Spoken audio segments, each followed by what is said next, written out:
just want to welcome everybody again to this very exciting meeting full of wonderful women in geoscience. You guys want to go around and introduce yourselves? I can go first. Hi, everyone. My name is Emily. I'm from Massachusetts, and I don't know what else you wanted in the intro, but that's who I am. What do you do? So I actually just graduated this summer from Salem State University with a degree in geological sciences. Awesome. Anybody else? I can go next. You want to go? Sure, why not? I'm Emmeline, but you can also call me Emmy. I am currently a student at BYU, Idaho. I'm studying environmental geoscience, but I also want to go into GIS. I'm Abby. I'm currently a hydrogeologist working for an environmental consulting firm. So I'm guessing the professional. I'm guessing the professional, I guess. Along that vibe, I'm hoping to go into environmental consulting, but I'm Amanda, live in Southeast Georgia, so it's currently raining cats and dogs right now, and I am environmental compliance manager for a landfill, so a lot of hydrogeology when it comes to wells and stuff like that, but just a lot of erosion sedimentation. Hi, I'm Savannah. I live in North Carolina. I just graduated from Appalachian State, and I'm going to Albuquerque in the fall for grad school, and I'm a geophysicist. I'll be last. My name is Nikki. I am presently a postdoc at Stanford University. I got my master's degree from the University of Texas and my PhD from Colorado State. And in the fall, I will be starting as a visiting assistant professor at Occidental College in Los Angeles. I realized I forgot to state where I got my degree from. I apologize. I have a bachelor's in earth science with a concentration in geology. It's essentially just a geology degree. They really need to rename the program. And from Oregon State University. Awesome. So we have a really nice variety of people, not just from different fields like concentrations, but also different parts of the country, which is awesome. I know that the experience from what I have learned so far from talking to other women is that the experience definitely varies based in different parts of the country. Different people are more tolerant of, hey, there's a lady that I work with and she's young and does what I do, but she's probably better at it. That's a very common thing that I have seen or heard of. But I want to start off, post introductions. What did you guys? When did you hear about your current field being a possibility that you could go into? I ended up getting a free scholarship as a high school student to take one local community class, and I chose earth science. So that was kind of my introduction as the possibility of it to a subject, and I remember liking it. So when it came time for me to switch my major, I had printed out a bunch of majors my university offered that I was interested in, and I landed on geology then. I started out in geology because I originally wanted to be a paleontologist, and that was the only way, the only pathway at my university. And then about halfway through my first semester, I didn't even know what geophysics was before that. I found out that was a possibility for a job, and it sounded really cool. So I started doing research, and that's kind of how I fell into it. Mine's not exactly, I don't know how to describe it, but basically, my grandfather was a geologist, so I knew it was a career, but I didn't know it was a career that I wanted. I ended up taking I took a geology class on a women college because I never took any earth sciences classes because I thought space was boring, so I didn't want to take it in high school because it was like half the semester was space. So I took one in college, and I realized I liked it. So then I just switched my major, being like, I'll figure out a career later, and then I ended up as a geologist. For me, I originally knew I wanted to be some type of earth science major, but I wasn't sure what. In high school, I took an environmental science course with a really amazing teacher, and then I was like, wow, I really love this. And I went to Salem State. I took a few courses in both geography and geology, and then in one of my intro courses, I took as a general education course, and the professor worked in the geology department, and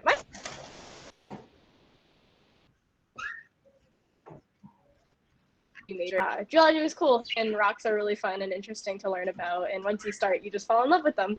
So I was actually originally a wildlife management major, which I thought was awesome, except you need to have a master's degree to go anywhere, and I really only want a bachelor's degree. I'm kind of done with school. But when I discovered this, I was already taking a class in GIS and spatial analysis. I was like, I actually really like this. I thought maybe I could go into it, but I didn't have an option for an entire major in it. So I was like, well, what else can I do? And the professor was like, I think environmental geology would fit really well for you. So I was like, oh. And I looked into it and I really liked it. And I remember liking earth science in the past during like high school and junior high classes. So I was like, you know what, why not? And then I've just loved it ever since. So yeah. Hi, my name's Zena. I am literally in the field right now, and I just got home from Trav. Obviously, I didn't just dress up for the occasion. And are we just talking about how we got into geology and stuff? Yeah, like how you found Cool. out about it, and then how you like decided like it was a thing for you. Okay, sweet. Yeah, I've been working as like a field geologist for like 7 years now. I'm from the Pacific Northwest, so British Columbia, Canada, and I grew up on Vancouver Island, just like in a a small town. So I was always like camping, hiking, fishing growing up. So I always had like a very outdoorsy mindset, but I didn't really realize that it was a thing until I got to high school and took a geography class. And then I accidentally started a geography degree and then was like, oh, this sucks. And then switched to geology. So I took like 6 years to finish my degree, but as soon as I took my first geoscience class, I was like, this is it. This is the one. And then as my degree developed, I kind of started specializing in like tectonics and structural geology. And I was able to start like doing field mapping jobs. And now this is my first year. I'm like a project geo and like have my own assistants and stuff, and it rips. So that's, you guys have like really like unique ways that you got into it. And for a lot of people, like not just women, I feel like a lot of us get into it just like by chance, like just like we're interested in something that's similar to it, and then someone is there to tell us, oh, hey, you might actually like this, or you like randomly enroll in the class. That's how it was for me, and it works out really, really well. The next question I have: when you came to this decision, or when you expressed to people that you wanted to study some kind of geoscience, did anyone in your life tell you, like, did anybody express like, oh, really, you're gonna do that? I'll go first because mine's kind of hilarious. So before I was a geology major and all that stuff, I was a video production major. So I think there was kind of like thank goodness for my parents a little bit to be like, okay, she's going into a more stable career. So that's kind of how that ended up. I didn't really have anybody tell me no. In fact, they were kind of excited because they're like, oh, I guess geology runs in the family. If it skips a generation, if your grandfather was a geologist at one point. For me, my dad was not happy to hear that I switched from an engineer to geologist, because he had this whole mindset that I was going to be making the big bucks as engineering and I was going to be broke as a geologist. So he was not. The thing is, I knew how he was going to react. I had like told him on the phone, like, hey, I'm about to send you a Google Doc of why geology is an okay career for me. Like, that was how I started off that conversation. I knew how he was going to react. But the most reaction I had to people in general, though, like strangers, like if they knew that I haven't been camping before, they're like, but what are you doing as a geology student? I'm like, I just know I like it. I don't need to go camping to know I like geology. But other than that, no, they're more surprised that it's a career versus thinking that I'm not suited for it. Did you wind up going camping? My first camping trip was a trip in Death Valley through my geology club. Oh, yeah, that's awesome. I actually went to Death Valley also for field camp. It was a pretty all right time. It really gets you like really in it. You're really in it at that point. Yeah, I did it as a spring break trip, so it wasn't even for like a class or something. It was just a trip that I paid for to join. I was like, oh, this is really cool. I was a baby geologist. I didn't understand half of what was going on, but I knew I liked it. Absolutely. Did anybody else, like anybody who's, I know a few of you are, you do like consulting and or field stuff. Do you like, did you know that was gonna be part of the job and that's what made you like feel like drawn to it because you wanted to be outside, you wanted to be doing that kind of like hands-on stuff? Absolutely. I'll That's say, great. so I apologize. My connection is like very patchy right now, so I may drop in and out a few more times. But that was definitely something that really appealed to me. The opportunity to travel and to see different facets of the earth and interact with the people and the cultures that are at some of these different field locations that I've had opportunities to travel to was a massive draw, and continues to be a really massive draw to be in geology. I think it's amazing, right? We can go to these different places on Earth and you can see, right? Like you can see the rock record, but then you can also see them in action right now. And it's so cool. I definitely love that part of it. I have met a lot of like, especially like older geologists. I have not like, I unfortunately haven't lived in many places, but a lot of older geologists move around. Like you get to, you live in these different areas, you move different places for work, or you go to different places for study. And it's so exciting. That was really enticing to me because I wanted to be outside. I love the outdoors. I've always loved the outdoors. And it was always like, there's like, oh, hey, this is a great thing that I really think is cool, geology, but also it checks off all these boxes of things that I wanted to do, which is like learn something every day, be able to be outside, have my day to day be a little bit different every day and not have it be the same thing over and over.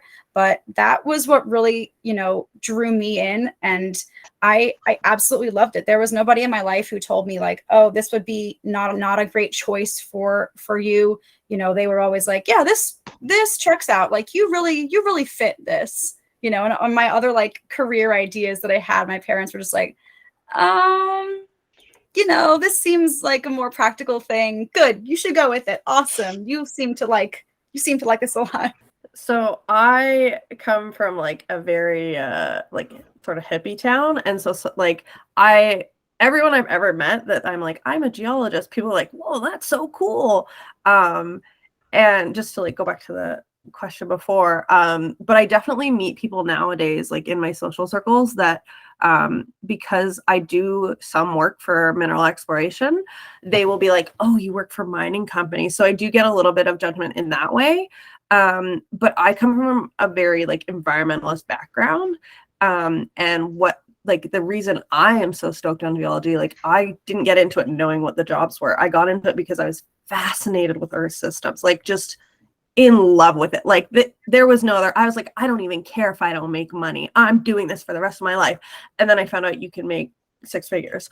I'm not making 6 figures yet, but yeah, I do get a little bit of judgment from certain social groups. But my kind of like the way I view my career is I'm approaching my day-to-day job from a science first approach, not a money first. I'm not looking for gold. I'm trying to understand structural relationships, and the people that are paying me for that information are people who are looking for gold.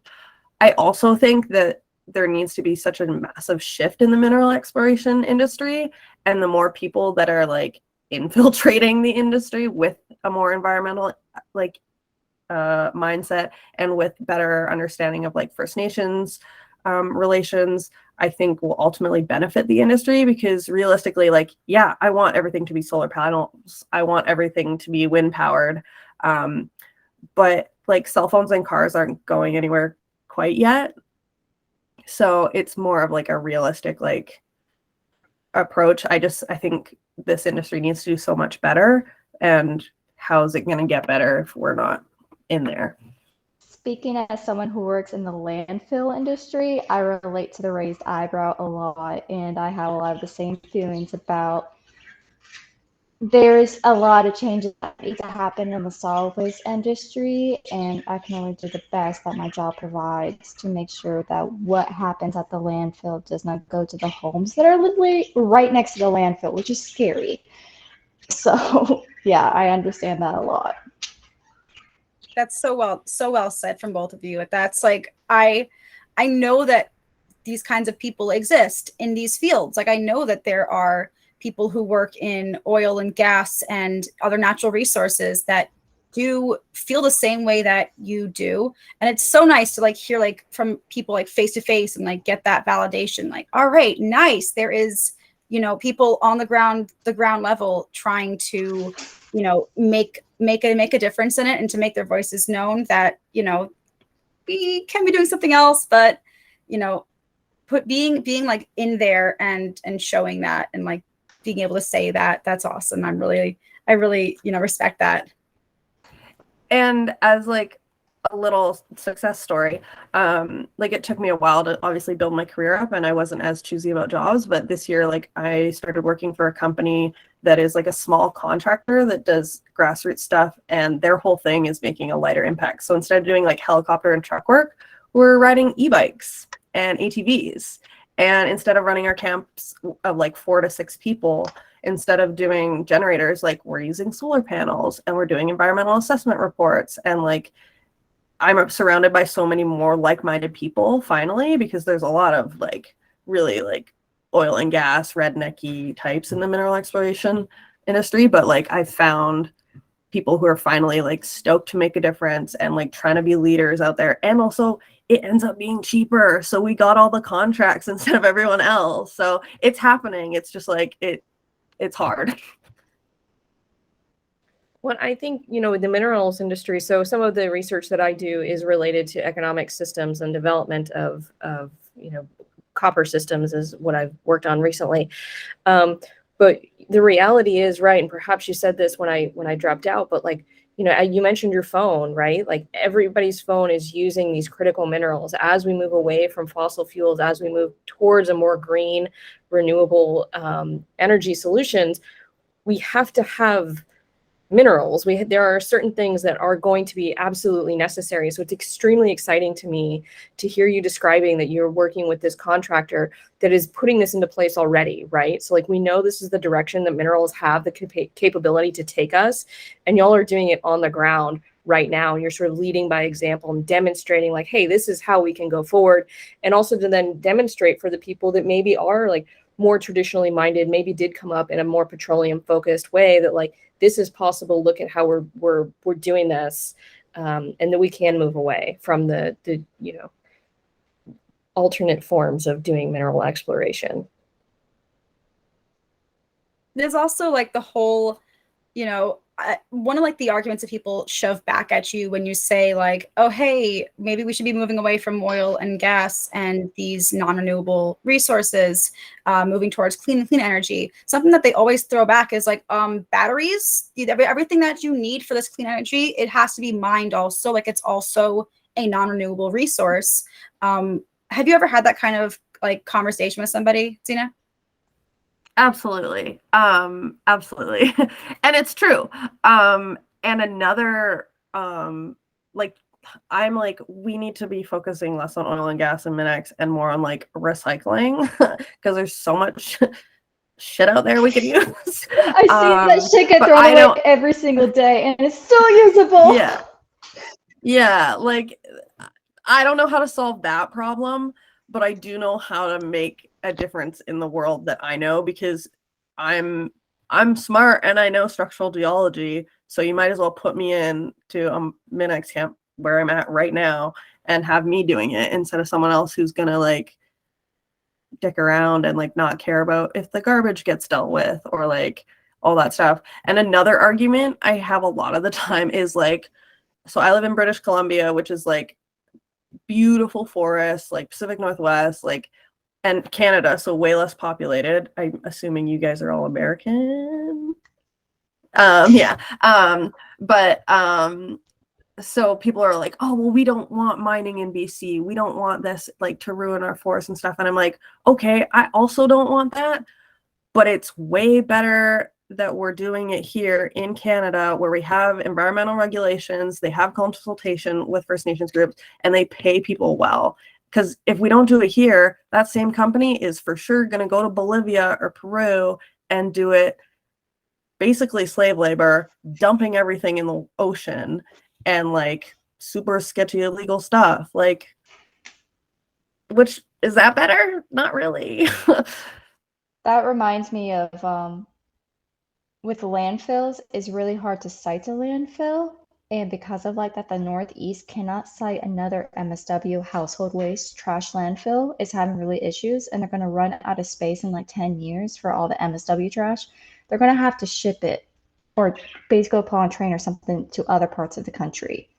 And it's like, we are already taking our e-waste to other countries. And it just makes me wonder in this future timeline where this continued mindset of not in my backyard, no mining here, no landfills here, where is that going to go? And it's just like, it's that kind of mindset. It's like, you might as well take control of it where it's at and make sure it's really good. Because I almost feel like if you're doing it in your backyard, it will make you even more incentivized to make sure it's not going to have negative impact. So you might as well take control of it. Yes. Totally. Oh my And it comes God. from such a place of privilege, that statement, like, oh, well, we shouldn't have mining here. It's like, Oh yeah, my landfill is okay. placed in a very poor community. I mean, I'm sure y'all understand environmental justice and where the solid waste industry tends to find itself. I used to live like 10 minutes from like the biggest landfill in our county. Like I think that's the only landfill in our county. And like you drive, they put it so far away from the very wealthy neighborhood that's like in the same town. They put it towards the highway, and the highway, like the housing near the highway is generally more like they're poorer. And so, you know, their neighborhoods smell horrible. You're driving on the highway, it smells horrible. You have to pull your windows up. But, you know, they complain. I don't like "Oh, the fact that you guys are highway." smelling it. That's actually EPD is Georgia, sorry. You should not be smelling the landfill from the highway. I can tell you that right now. It's There 'cause might be I know moments it's when like you can, but if it's a constant thing, the state regulators are not it's just doing when their it's job. raining or when it's hot. I think it's a Yeah. landfill. Like it's our county dump. Okay. Yeah. Yeah, I'd have to look If you're into it. constantly smelling it, I would make a complaint, I'll be honest, because that's one of the I'm first sure things that all the inspectors rich people see. are already doing it, and then they're like, we should Yeah. put it somewhere else. Like we already put it far from our nice neighborhood. We should put it even further now. And it's the whole thing. I live on like I lived on Long Island, and it's like a Okay. very well-known thing that Staten Island is like the dump. Oh, It's the yeah. dump. No, like that's people on Long Island and in the city will like make jokes about Staten Island being like the biggest dump. Like it does smell there, and it's not very nice. It's unsightly in the areas that aren't, you know, like super wealthy. But it's like a widely known thing. Like, oh hey, let's just send everything there. There's already better management there. Just bring everything there. But it takes so much more effort to transport all of that, and there's just not a lot that can be really done about where it is. I mean, but it has to be reduction. There has to be some, you know, more reduction there. But I did have a question for you before I like get so, you know, off topic.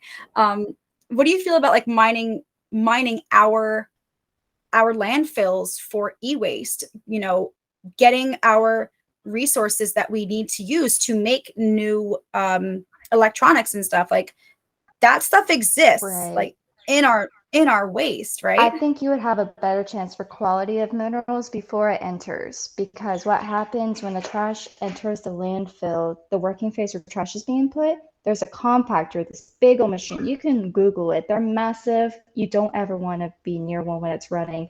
It crushes everything. But in addition to that, e-waste goes to the municipal solid waste landfills, where all your household trash, sludge from wastewater treatment facilities, which is basically just dried poop, all goes into one area. I would doubt the quality of the stuff you would get after you mine it is any good. I have dug into the landfill on a few projects, and what I mostly get is like plastic and metal cans. But from what I understand about electronic when it comes to metals, I don't think you'll be able to get much out of it, to be honest. So you would have a better chance of before getting there. I'm just going to interject on this, but the Yeah. top country in the world for kind of like environmental, like top producer for like rare earth elements in like a few countries, one of the top ones is Belgium. And Belgium doesn't actually mine for rare earth elements. They just have a really good electronics recycling program so that they can get the rare earth elements. So Oh, that's it can awesome. be done. It's expensive, but Do you they can get it from the extract them. landfill, or do they interfere before it gets to the landfill? It's before the landfill. So they have Okay. a specific like just a recycling program just for like electronics, like your old computer, your old cell phone, your old whatever that Yeah. seems to have some kind of microchip in it. It That's just gets smart, recycled that yeah. way. Because I highly doubt the quality if you get anything if you mine the landfill for that stuff after it's already been deposited. But It's absolutely something people before. bring up a lot. Like it's part of the argument, like, oh, non-renewable resources, let's stop mining out of the ground and start mining out of our own waste. Like it's something that people like think is possible, and that's why I asked. I am welcome to be corrected if anybody reaches out to you who sees this recording and goes like, hey, she's wrong. I'm only 2 years into the field. I am a baby in the landfill industry. But from what I do understand, I am so sorry, I did not catch your first name earlier. What Belgium does before is recycling before it gets to the waste onto the landfill. That's absolutely should be what's prioritized, not the landfill. I feel like that is the absolute desperate materials. We have no more rare earth minerals to find on this earth.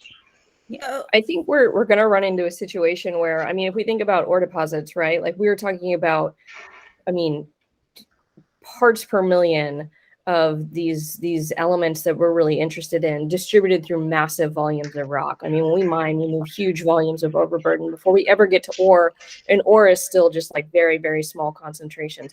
So I think that it could be I mean, in the future, we may be in a situation where we do have to go back to landfills. And they are going to be, compared to where we're finding them in the earth, they may not be terribly different in terms of like the absolute concentration.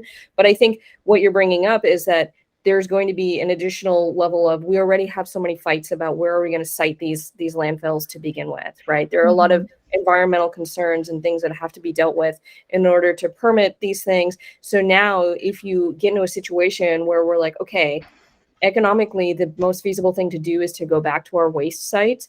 We're now going, because we still have to go through all of these environmental studies for mine sites as well, right? Right.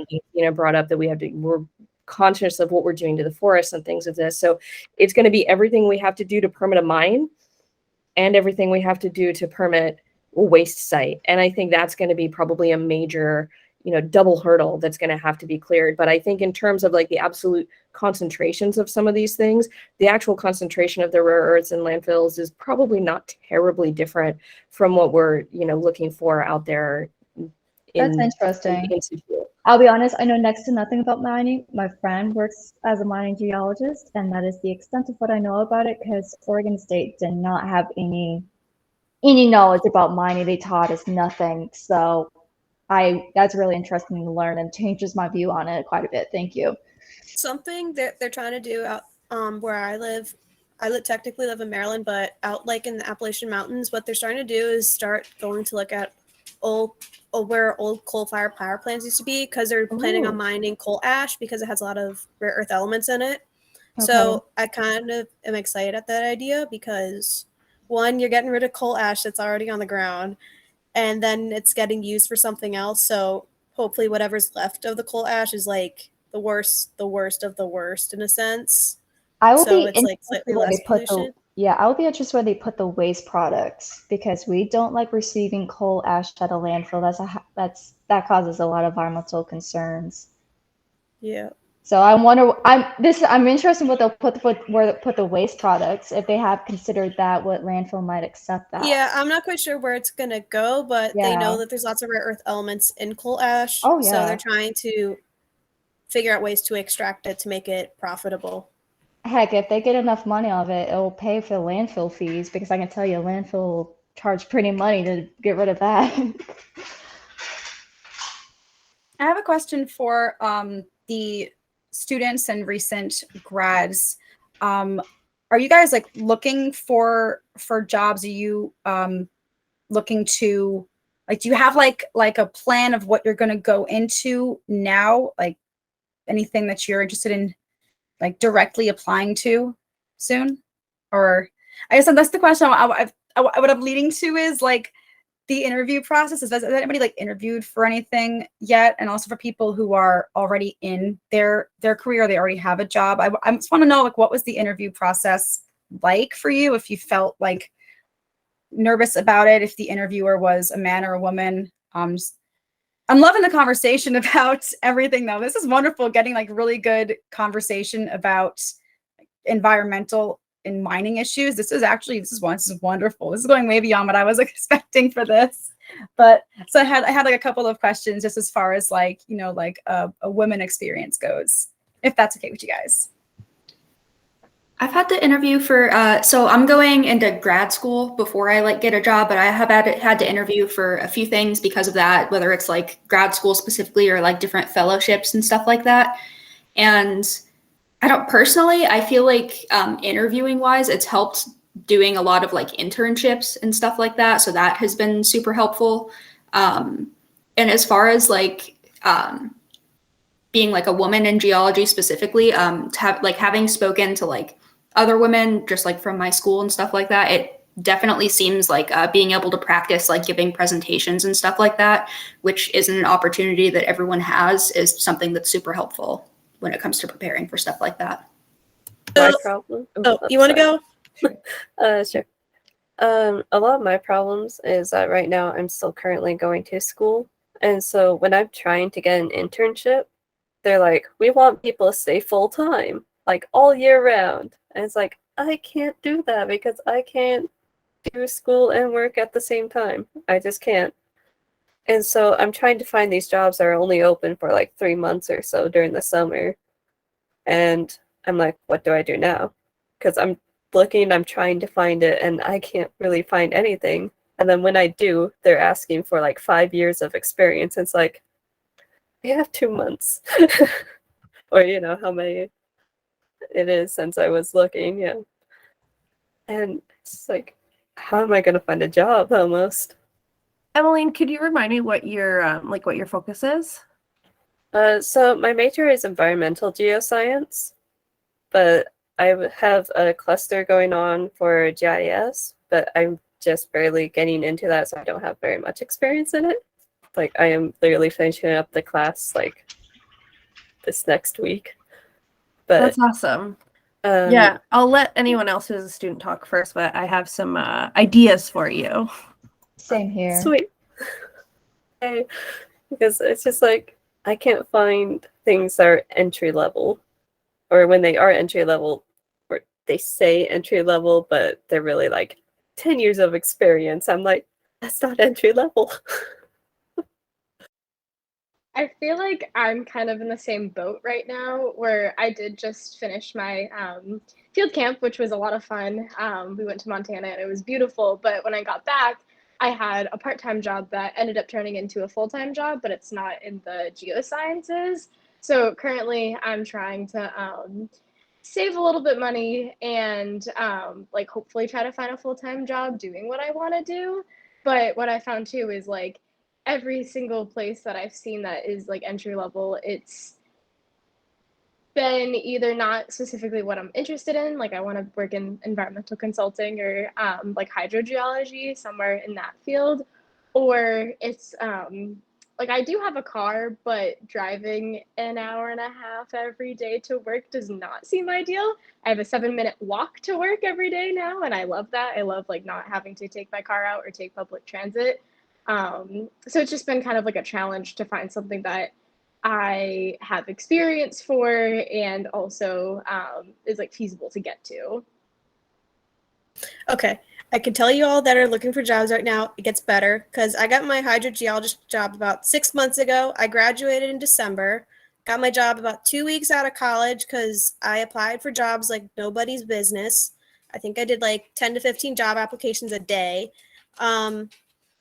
Here's what I can tell you about what the process was like for someone's working in environmental consulting. There are entry-level jobs. Case in point, the job posting that I found for my current job asks for 0 to 3 years of experience, and was basically like, we want a bachelor's and we want you to know GIS. And then they had a few like wish list things, and I got the job because I fit 90% of the requirements. Actually, no, I didn't fit 90%. I fit like 70%. I just had GIS, and that's what they were looking for. So I can tell you it does get better. As for the interview process for my current firm, I have a really small office where it's like 11 people in the office total, so it's tiny. What I can say from an interview process is that basically all of the project managers in the office interviewed me. It was like a tag team interview. So basically, like each person has like a question that they want you to answer, and then you figure it out. So like one person wanted me to put a bunch of wells on the map so that we can figure out what the general direction that the groundwater is flowing underneath and see like what my reasoning was behind it. Or like to interpret soils, which I had know nothing about, but I took a groundwater class and I knew what porosity meant. So I could decipher like a clayey soil does not have water going anywhere that you want it to go. So, and then like the other two were asking about like technical experience and also like what you kind of do or like what you kind of want to do at the job. And if I wanted to get a master's, which I told him Frank I was on the fence about. And I was like, I don't know if I want to get a master's, but if I end up liking the job, I'm not going to get a master's because work experience, for the most part, at least in consulting, tends to trump a master's at the end of the day. Because as soon as you get your professional geologist license, that's the most valuable thing at the end of the day. The master's is kind of like the icing on top for like a long-term job.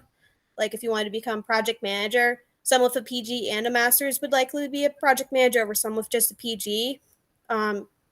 If the work experience is about the same, but it's not kind of guaranteed. So get your PG, study for your FG, like study for it now and take it as soon as possible if you haven't.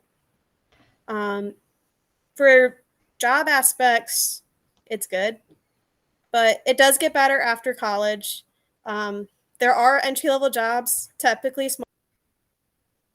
I just realized I muted myself, but that's all I got. That's very helpful as someone who's trying to get out of the landfill business to the solid waste consulting, environmental consulting side. So thank you. That was very helpful. I'll say one thing that I've seen with students that I work with. I work with a lot of undergraduate students on research projects, and it's that you have a huge amount of geological knowledge that you're not giving yourself credit for. So do not undersell yourself. You know a lot. If somebody is asking you exactly, that was such a great example. Hey, like I need to, can you help me if we have these wells, like which way is the groundwater flowing? You may not know the exact answer, but you have a wealth of knowledge that you can draw on, and you can show people how you're able to put those pieces together to solve the problem. And at the end of the day, your ability to think through a problem and find a way to answer it is more valuable than you knowing that piece of trivia, right? So like you have a wealth of geologic knowledge. You've been taught. One of the most beautiful things about geology is we're better at this than anybody else, is that we are never, ever, ever going to have all the data, right? We just can't burrow into the earth. It would be cool. We can't do it. And so we are the masters of taking incomplete data sets and doing the best we can with that data to come up with really workable solutions to problems. And so don't undersell yourself. You have amazing skills. You have a ton of knowledge, and highlight that. And talking about research, for those still in school but struggling with internships, I did not get an internship due to OSU. Their year ends in June, but all these internships will start in May. I'm like, I'm still in my school year then. Like I can't do these internships. So what I did was research assistant, and I wasn't paid initially. Research assistant jobs, or at least for OSU, was really hard to get. But I started as unpaid. And at least with OSU, there was plenty of research opportunities. But if you ask your professors who are teaching classes and subjects that you're interested in, see if they have any research projects and ask if they like an assistant. Also, for reference, when I applied for my job, I didn't have any internships, and I had like a 2.8 GPA out of it. So don't undersell yourself, because if I can get a job, I'm sure y'all can get a job. I didn't have a 3.0 either. No, I don't know many people that had like over a 3.0 that ended up going into industry, frankly, but the GPA doesn't matter. typically when it comes to these interviews, they're looking for a personality fit. They're looking to see if you're like smart enough to be dangerous, as they like to put it. Especially for like pumping tests and things. They're like, you need to know just enough to be dangerous. That's what they're looking for, because they can train the danger out of you. So I know it's kind of hilarious, but it's truly what they're kind of looking for. They're looking for like the base. They're looking for like the solid background and looking to see if like you can apply what you know. So like in these kinds of jobs, if you have the 3.0 but you can't explain anything or like why it works, you're not as valuable as someone that can explain what they did, even if they got like a C or a D on like this one class. So it's not the end of the world. I have a ton of advice. I do a lot of career development stuff with undergrads. I'm going to try to keep it really short, but kind of mirroring what Nikki said, my biggest advice to women: apply for jobs that you are not qualified for. You are qualified for these jobs. Trust me and believe me. There's that thing that's like, men will answer a question in class if they're like 60% sure of it. Women won't answer that question unless they're 90% sure of it. Literally just apply for jobs that say, like, if you have 0 experience, apply for jobs that say 2 years experience. Like, just why not? What's the worst that's going to happen? And another thing I always tell people is bulking up your resume in other ways is ultimately more beneficial. It's great if you have a degree and your PGO and this and that geology certification, but it's also really helpful if you have your first aid or like a programming course, or like for me, for field geology, I boosted my first aid. So I'm like OFA, that's, you guys won't know what OFA 3 is. That's probably different. So I'm basically, I have a wilderness first responder, which is an 80-hour course, which is 1 step below a paramedic. And that makes me so damn hireable. And I also have like, I was like, I know it's weird, but my gun license, but you guys have way more guns down there. But like, I don't shoot guns. And like, I'm also an avid mountain biker, so that like, and when you put that stuff on your LinkedIn or like your cover letter or whatever, like they know that you're super outdoorsy and you're tough. So like, I am not an A student. I've failed plenty of classes, but they know that I'm tough. They know that I know my safety stuff. And like, they know that I can lead a team based on like the club work that I did. So really like try to broaden your scope of like what's hireable, and try to think more of like, okay, what's valuable about me? Like, what can I bring to the team? What can I offer you? Like, what are you, like, I'm selling me. And that's my biggest advice, because like, I don't know what kind of conferences you guys have down there, but a lot of our, like, we have Roundup and PDAC, which are huge conferences. And basically it's a bunch of companies with booths, and students will go and be like, are you hiring? Are you hiring? Are you hiring? Because they always need bodies. Like for my industry, they need soil samplers. They need people to just walk around prospecting. They need people cutting core. They need like, I don't know what else, IP survey stuffs. And like a lot of people get their start, even though they're a geologist, they might work as a soil sampler for like 2 or 3 years, but just summer season. So there's so much seasonal work. It's just, you have to kind of figure out what those jobs are. And I'm really keen to answer career development questions. If anyone wants to like add me on LinkedIn, because yeah, there's so many jobs out there, especially now post COVID, because no field work could get done in 2020. So there's a ton of field jobs. And then for the like GIS consulting stuff, even if you can't get a GIS job, getting a like relatively IT or like relatively programming job is still going to be super beneficial. They're still going to be like, oh, you know how to do a job and work for people. And like, so try to like, don't get discouraged if you can't get a job right away, right in your exact field. Like, just know the end goal and know what your passion is, and try to like complement that really well. That's like the best path, because I've done research, I've done government, I've done like federal and provincial, and I've done industry, and I've interviewed for new jobs every year because it's just been seasonal work for me. So I've done a lot of interviewing, and just to go back to the original question, which is like interviewing as a woman, when I go to these conferences, it's such an interesting experience because it's almost all men. And I find myself like not wearing as much makeup and like not painting my nails and like not wearing nice shoes because I'm like, oh, if I'm too pretty, they're not going to think I can like hike up a mountain. And like, that's been a really interesting experience because you have to look nice and professional, but like not too girly. And that's always a really weird fine line to ride. And now I'm like developed enough in my career that like I don't really care anymore. And like I get to choose the jobs I want to do. But yeah, I've interviewed with a lot of women. I've interviewed with a lot of men. And I don't think I've noticed a difference in the actual interviewing in the like jobs and working for sure.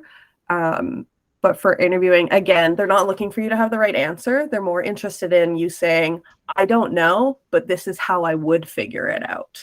That's much more valuable. Okay. And see. Following that, you reminded me of a really good point of for the 3.5 years I was in college, I did do a research assistant for only like the last year and a half. Through most of those 4 years, I worked for a school department coordinating community engagement events. And I did political engagement events. I did recycling education. Those are cushiony office jobs. But I found that they were one of the key things that helped me get my job because there's the field geologist aspect of geology where you're out in the field, but you are just kind of like by yourself. You need to show that a lot of research experience is really beneficial for that. But there's also like jobs like mine where there's geology aspect, but there's a lot of reports, there's a lot of office, there's a lot of managing people, and that office environment experience that I have proved absolutely beneficial to me getting hired straight out of college for this job because I was able to prove that, yes, I actually have experience applying science in projects, but I also have experience working in an office environment with employees and coordinating projects and events and that sort of stuff. So do not underestimate those non-science jobs. Absolutely. I swear that is the reason why I got hired, because if I just had a research assistant job and my college degree, I probably would not have been considered. And I can't speak for retail. I have the fortunate experience. I have never needed to work in retail. So unfortunately, I can't speak to how I would have been able to use that, but I'm sure that would have been useful too. I just can't speak from experience in that aspect. But going on being the second part of the question of being a woman being interviewed, same here. I haven't had any experience clear examples, or I don't think there was even any sexism in my hiring, despite apparently my salary is lower than the previous man working before me. So during the job, yes, there actually absolutely has been the stories I can tell because I'm the first woman at the landfill to be working outside. And I had got warned by some people that some men are not happy that there's a woman working out on the field. I live in a Bible Belt in rural Georgia. What do you expect? I live in progressive British Columbia, Canada, and they have the same attitude, so. It's wild. And these conferences that I go to, okay, let me backtrack for a second. Like you were talking about not looking too feminine at these conferences, I have made a pointed thing, and I hate that I'm doing this. I wear like no makeup at work. I purposely wear baggy shirts. I wear baggy pants because I'm like, do not. And I hate it that I have to remove my femininity because I prefer tight clothing. They feel a lot comfortable. But I'm like, I do not view me as a woman right now because I am worried about you not taking me seriously if you do view me as a woman. And even just like the other day, I talked about them today about it. They're like, we're just being a gentleman because they wouldn't even let me lift a car battery. And he is like, no, let me do it. I'm like, I swear, I know I'm like really petite, but I can lift a car battery. And when I was trying to talk to them about it, they're like, we're just being gentlemen. And I'm like, but I can still fucking lift things. It's like little things like I've literally had to train these men to not come running whenever I pick up anything, to go do it themselves. So interviews, no clear sexism, but in the workplace, absolutely. So you said that you're the only woman who's working on like outside in the fields? Yeah, we have some office staff that are women, and they Are they stay. like higher up? Like, are you able to like talk to them about it and really feel like, hey, I can talk to you about this, and it's One of weird? them my age, and the other one, problem is they're older Southern women. That was my next question. Like, what are some of the ages of people that you work with, and how does that really impact how Oh, they I'm the view? youngest one. Absolutely. I am 24 for reference, and I'm the youngest one. The other one, I think she's like 27. And all the other guys are much older. I'm working with people that should be retired, I swear. They have plenty of experience. Oh God, their experience is absolutely irreplaceable. These are men that will work until their dying day. That's what I mean by Yeah. retired. There's folks, which are plenty to find in construction. But that is, yep, I'm absolutely the youngest one, which does not help me at all. I come in and I'm like this young woman, bright-eyed from college. They're like, she has never even seen a landfill. I'm like, I actually have, but I worked on one. No, please take me seriously still, though. Yeah. This is an open question to anybody else. Like, are you in where you work or where you're going to school? Do you feel like there's certain responses that you get that, differ like, about being a woman in this field? Like, do you feel like it's mostly older people that kind of view you as not really, they don't really take you seriously? I definitely feel like it mostly comes from older men rather than younger men, and at least like the sexist stuff. But coming from like older women, I feel like it's more concerning. Like, oh honey, you don't have to do that kind of job. Like you could be doing something like this. You have office experience. Why don't you do that? And that's like like my mom's like friend, and she's like confused as to why I went into this versus like staying in my office job. But it's sweet. 100% it is sweet, but it's like I can be doing this too. I actually never had any experience with like an older woman in geology. I at my college we only had one woman professor who was like always there. Like she was like the department head. She was like in her 40s, and she really did not act like a beacon of like, oh, she's representation. Like I can do this. Like she didn't really like act like that. We had another professor who was there for like she was there for 2 semesters, and then she got a better job somewhere else. Honestly, good for her.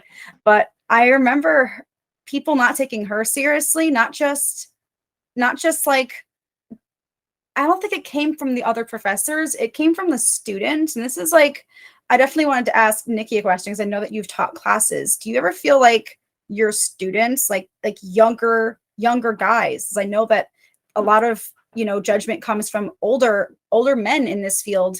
Do you ever get like people don't really take you seriously, like the younger male students? Yes, in a word. I've had a lot of really great students, and I've had some that I have had to.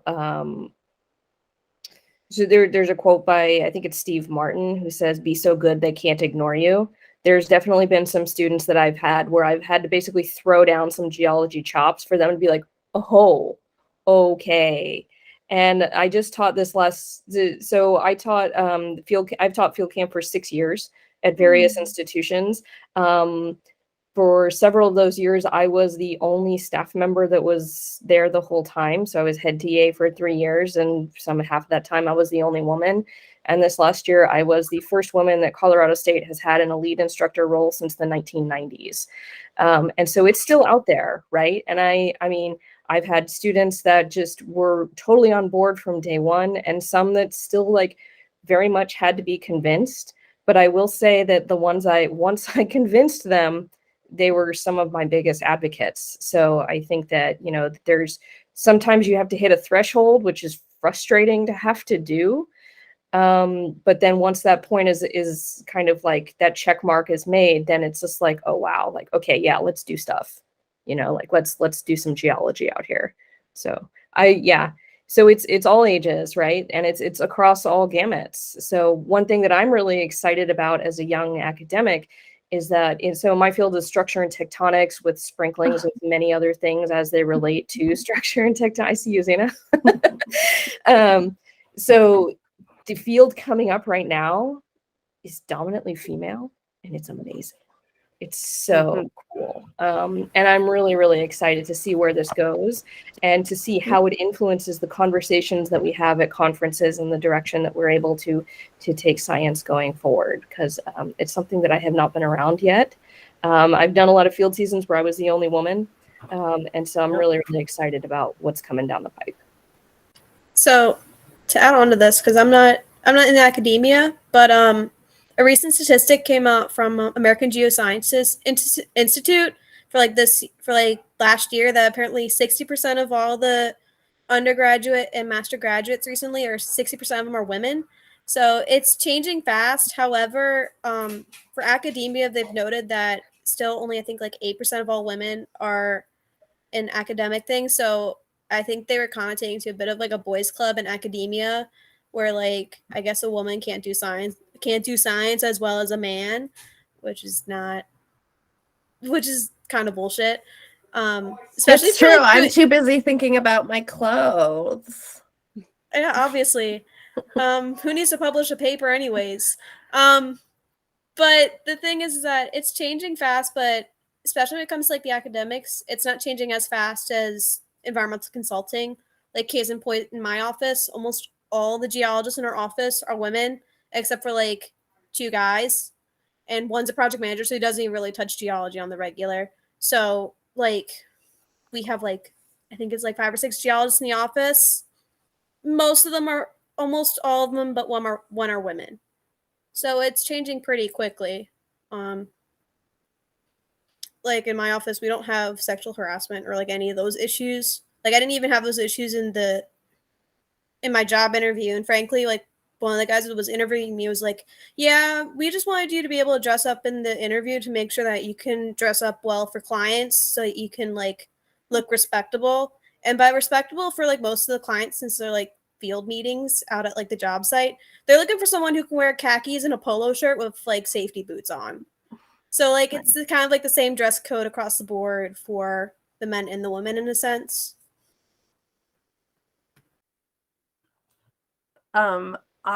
So as far as like men wondering about my competency, old men will vocalize it.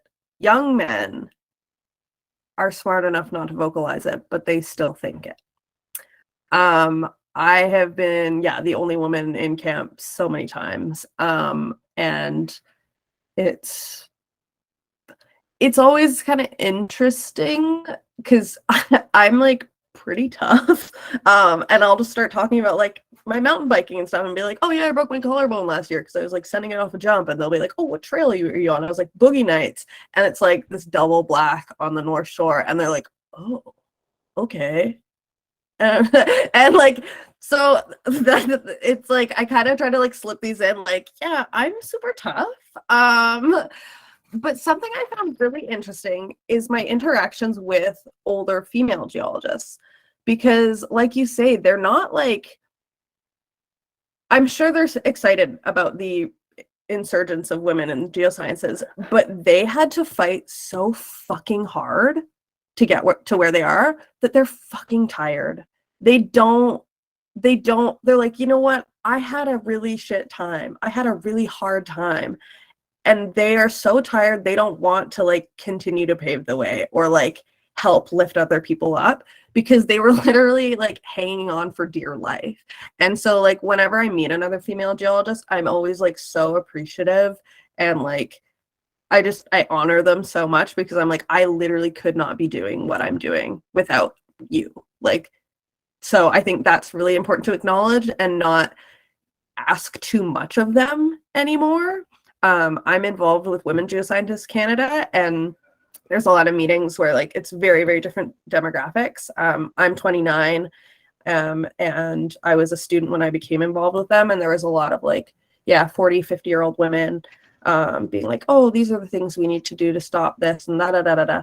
And I was just like, I don't think you guys are really like getting it. Like, this is not.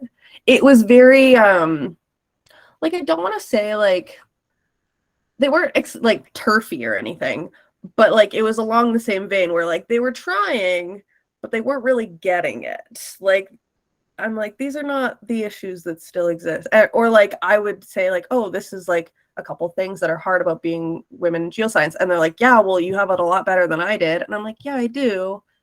I super do.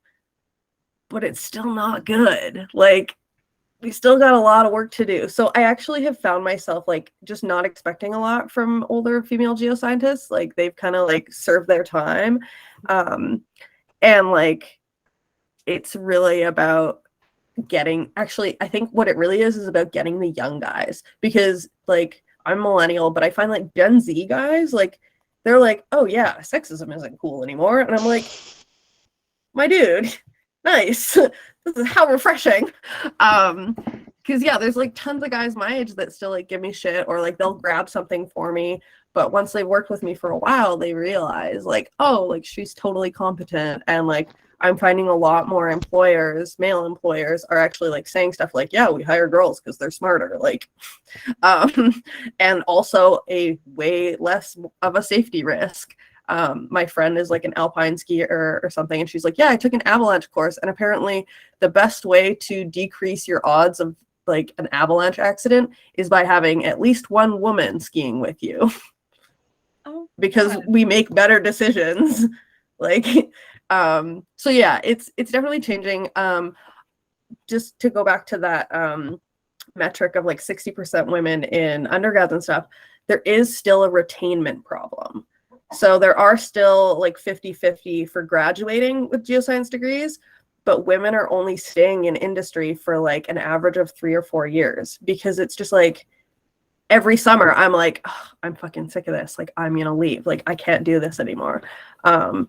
And I know that I think that was specific to MinEx, but also because I think environmental consulting is a bit better. But yeah, it's still like a retainment problem, which also takes into account like people want to start families and stuff. So it's an interesting like game that we're playing of like, yeah, it's getting better, but like they're still not great. But there's a lot of like performative, like what's the word, like welcoming, like International Women in Geoscience Day. It's like, we don't need a day for you to post on LinkedIn. We need you to make sure we don't get assaulted in the field and like get paid the same. Anyways, I just real quickly, one thing that Zena, you're totally right that there's this, retention problem. And that's actually why I'm really excited to see the new crop of young assistant professors that have now made it through many of the stages. And there's not that many stages left to full professor, to see like, the level of women that are engaged at that level is exactly what you just brought up, is exactly why I find it so exciting. You mentioned earlier, Zena, that like it's not so much an issue with like Gen Z men. It's the men who are like your age, millennials and older. It differs in how they express their sexism, if they do it versus that they don't do it out loud. But I had a conversation with some people before about like what would be like if you had to do one thing to make women feel more comfortable in a job fields there's a lot of men in it and they generally don't have a great opinion of women being there. It's to hire more women, because once they see that there is an equal amount of them than, the men, mm-hmm. They are less likely to, feel they're not able to target all of their, opinions on one person. It's like, oh, there's all these women. They're all here. They're all doing the job just as good as me, sometimes even better. Mm-hmm. They're less likely to go on and continue thinking that, a woman doesn't belong here. She shouldn't be here. It's seeing the representation. So it's not, everyone thinks like, oh yeah, for International Women in STEM Day, we need to be posting all online saying this is a woman in science. Here she is. We've got one. One. We found the one. Not just people online and people who don't work in that field. It needs to be on that level, in that field, seeing more women there and showing the men in that field that there is an equal amount now. You are no longer, you're no longer outnumbering her. You are equal to her, and seeing them do the job well really changes the opinion better than, putting one woman on a pedestal and saying, here, she's so great for, accomplishing everything and going through all these battles. Just show us all equal. Just show us all equal, doing the same great job. And that will be what convinces, people who don't think that we belong there, that we do belong there, and that we're very good at what we do. Absolutely. And something I've always said is like to ignore the resource of all of these incredible female geoscientists is it's quite frankly, it's irresponsible, and you're missing out on so many brilliant minds and so many hard workers who like just care so deeply about what they do. And like, it's like, that's embarrassing for you if you don't want to hire us. Like, really? Like, that's embarrassing. Because it's just like such an untapped potential. And I've been in camps where I'm the only woman. I've also been in camps where it's like 50-50. And those camps run so smooth. There are no safety incidences. Everyone is organized. Like, everyone gets on their trab, gets home at the right time, like gets good data. Like, it just like a tight ship. And when you have these camps where it's only one or none, it's cowboys. It's like anything goes, and they're just like burning garbage or like running out on the ATVs just to like dick around. And it's like, do you want this like to run well, or do you want to do that? That sounds fun, but I'm here to do a job. What's crazy though is that when we're on teams like that and we're in groups like that and we express like, hey, let's do the job right, they're like, you're a hard ass, you're a bitch. It's such a pain in the ass. Like I am a bitch. Exactly. Like I remember like being on my field camp, and we had this, she was like she was the younger female professor. She was on the field camp with us, and it was her first time there. So everyone was like, oh, the other two professors are men, and they've been doing this trip for years and years. She's just here for the first time. We're all asking these like questions and shit, and she's just not helping. Like, she's like, she won't answer the questions directly, but she's like helping us come to the conclusion. She's honestly a fantastic professor, and I'm so glad that she went somewhere where she had a better like job where she could like get paid more and have like a tenure track. But people not taking her seriously and ignoring all the good, I guess, the really good value that she offered to us as students who are doing this for the first time. She has been on, she went to the Middle East for her master's research. Like, she's been in this situation before, and no one took her seriously. But when she was like, sometimes she had people like following her around for a little bit, like a singular group of people who are like, oh, she's a really helpful one, I'm gonna follow her for a little bit when we're out on this trail, rather than the other professor.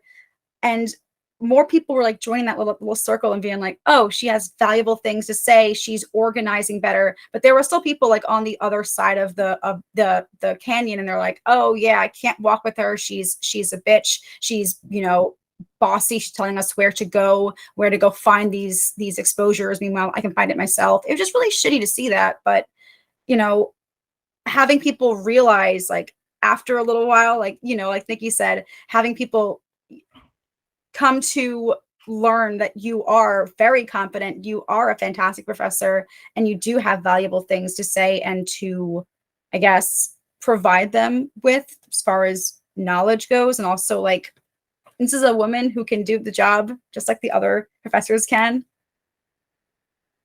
Speaking of which, it's kind of like an observation I made of like most of the professors that I had that were women. Did any of you kind of notice with some of your like female professors that some of them kind of had like a cold shoulder or kind of had like a stink eye when teaching a little bit, because I felt like some of mine were kind of like hardened a little bit because I guess they weren't taken seriously enough in like their undergrad or like PhD program to be like taken seriously. Because I definitely remember like some of my professors, like even ones I did undergraduate research with, that kind of had a bit of like, not necessarily attitude, but it was kind of like the glare, kind of like if you're doing something wrong constantly, like just to kind of like, I guess like assert like authority in a sense. Yeah. The older of the two professors that I had that were women, like she was so done with it. Mostly everyone didn't really like her, even the girls who weren't sexist. She just didn't, she was just very done with it. And she definitely, even to other girls, she was very cold. I think she was meaner to the girls. I know she was really mean to me. I don't know what that was about, but she definitely looked like she was just very done with it. And a lot of the guys, you know, they called both of the professors stuck up bitches, and that's just how it was. But the younger one definitely was more hopeful. She's like, oh, this is my first, I think it was like her first or second semester teaching, like outside of grad school. But she was more hopeful. She had more optimism in that. And I guess people used to joke like, oh, she hasn't had her spirit broken yet. I remember one of my professors saying that, and I was like, that's really shitty. But like, that's something that I experienced when I was teaching my first class. Like I was like a lab TA, and then my professor gave me the opportunity to go and like teach like the lab sessions myself. And like, I was afraid to yell at students who were in the back of the room, like talking over me. And it was really shitty. Like I was afraid to say anything because I didn't want them to call me like a bitch and to not take me seriously. But it was just, that's just, I guess, how it is for women teachers and educators and professors who were teaching, you know, an older group, you know, like teenagers and up, I think is where it starts to, people stop respecting women.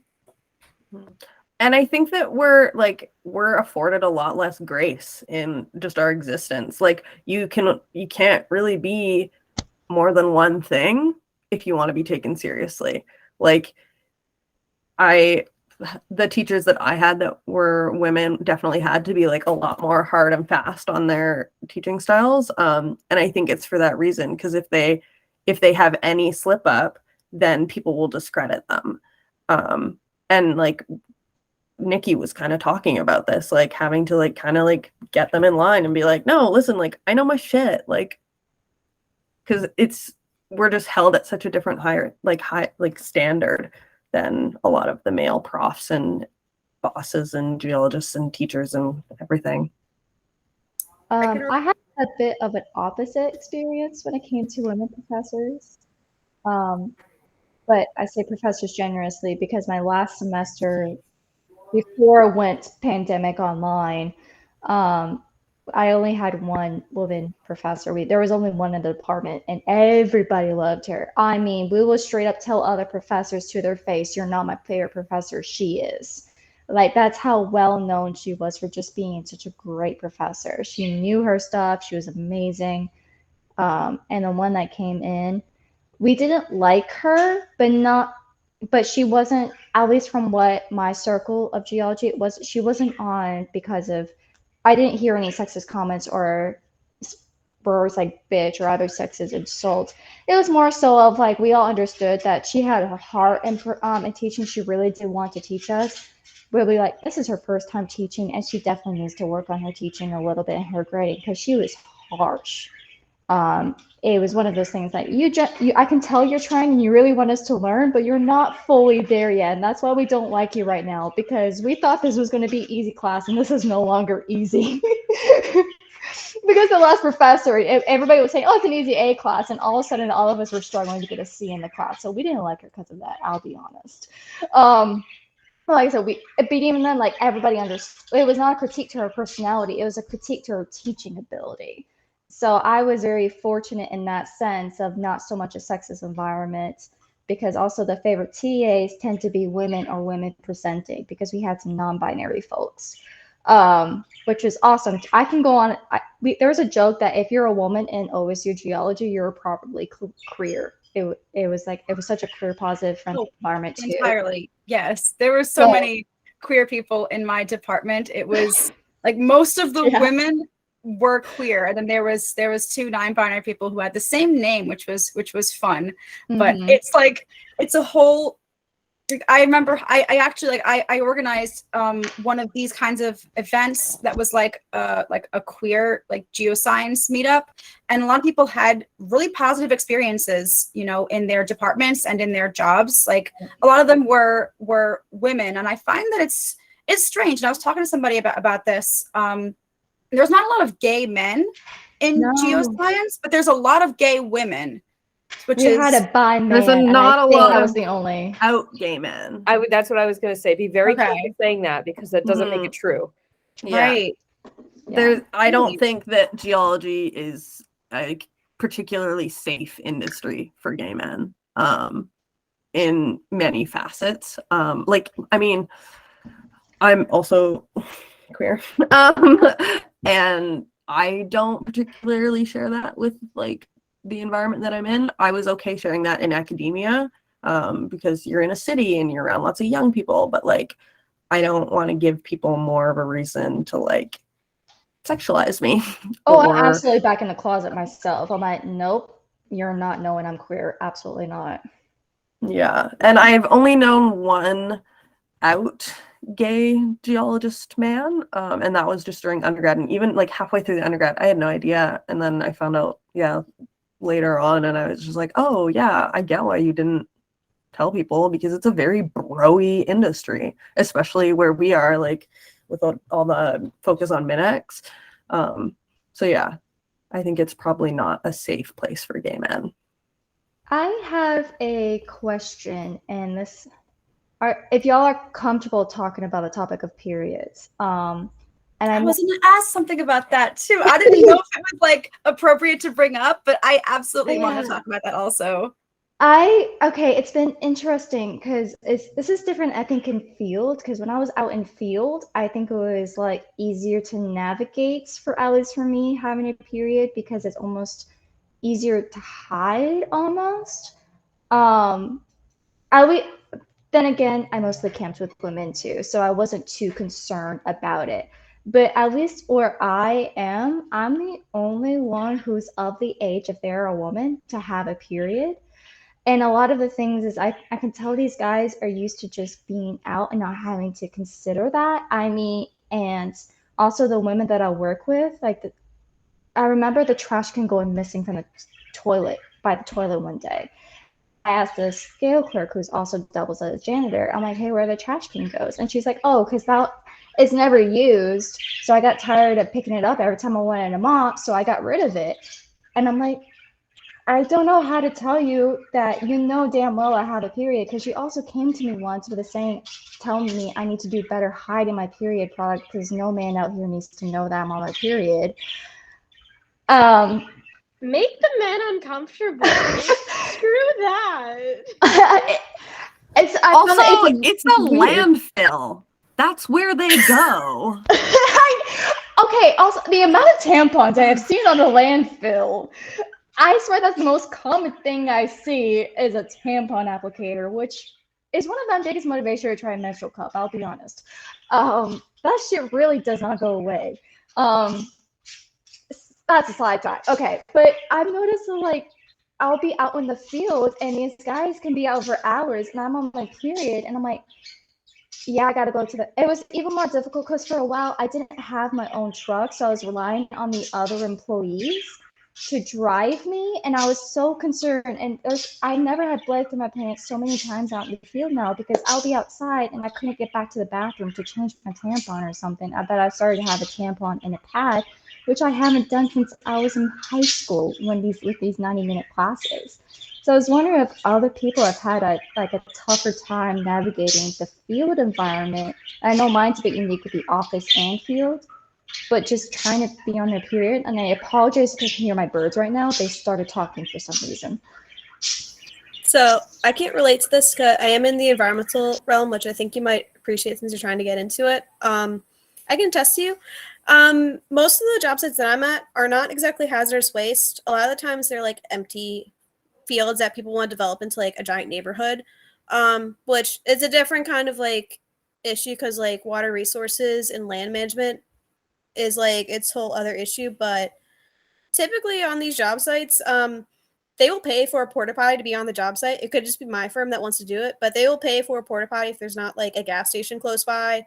And even then, like everybody has access to the company truck where you can be like, hey, I'm gonna go grab a coffee, or like, hey, I gotta go to the bathroom. And they don't bat an eye. And it's not a big deal, at least in environmental, where you have to like hide it or anything.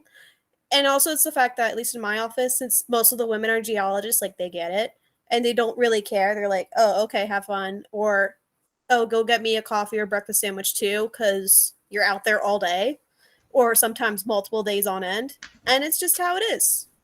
So it's not a big deal in environmental, at least. I do miss working with other women because there's been a few times where I'm stuck at work and oh shit, I started and there's no one else I can ask for a pad or tampon. That's never one complaint I'll have about that, to be honest. It's less of like the blood for me. It's more my cramps. Like I have really, really bad cramps. And I remember I was like a mentor assistant on a field trip. So like I was supposed to be like organizing and like running stuff. And I had horrible cramps. I had just gotten my IUD in like the month prior. So I was having my first period with the IUD and I was in so much crippling pain, and we're hiking in the Adirondacks. I'm supposed to be like, you know, answering questions and talking to the students and just like, you know, looking like I was good at what I was doing and that I could hike all of this. I also have like lung issues, so I have a hard time hiking regardless. That's a whole other thing. But I remember having like such intense cramps and I could not show that I was, you know, geologist enough to hike like this. Like there's a lot of expectation for being able to endure a lot of like physical like activity and really intense stuff when you're in the fields. But that's like a whole other thing, like accessibility for these kinds of jobs, and, you know, taking people, you know, more seriously if they prove that they're strong and that they're physically capable of all this, you know, high endurance physical labor and hiking. But it was such an issue that there's just not a lot of, I guess, leeway. Or I'm trying to think of the word. They don't really like have a lot of patience for you if you are not showing that you can, I guess, keep up or anything, or like take it seriously. I'm having a hard time like wording it, but I definitely had a really rough time in that situation. But in that, on the topic of periods like themselves, I usually use when I was in the field, I was using a cup with like pad as a backup, and I was putting them in Ziploc bags afterwards and then putting it in like a separate pocket of my field vest and throwing it away later when no one could see it. But it was such a, you know, that's just a normal thing anyway, just me to like be really secretive of it. That's not everybody, but that's definitely me. I really like what Emily said. Just make the people uncomfortable. I mean, right, like you just brought up accessibility. Why do we have to have this, you know, why is the picture of a geologist, you know, with your mountaineering boots and everything, just like hiking 12 miles? Like what, I mean, if you think about all the projects you've done in the field, the classes you've been in the field, like on those days, did you actually learn anything? Like how much do you remember other than being miserable hiking when you were really trying to push through and really trying to just like cover miles and stuff like that, right? Like I definitely retain less.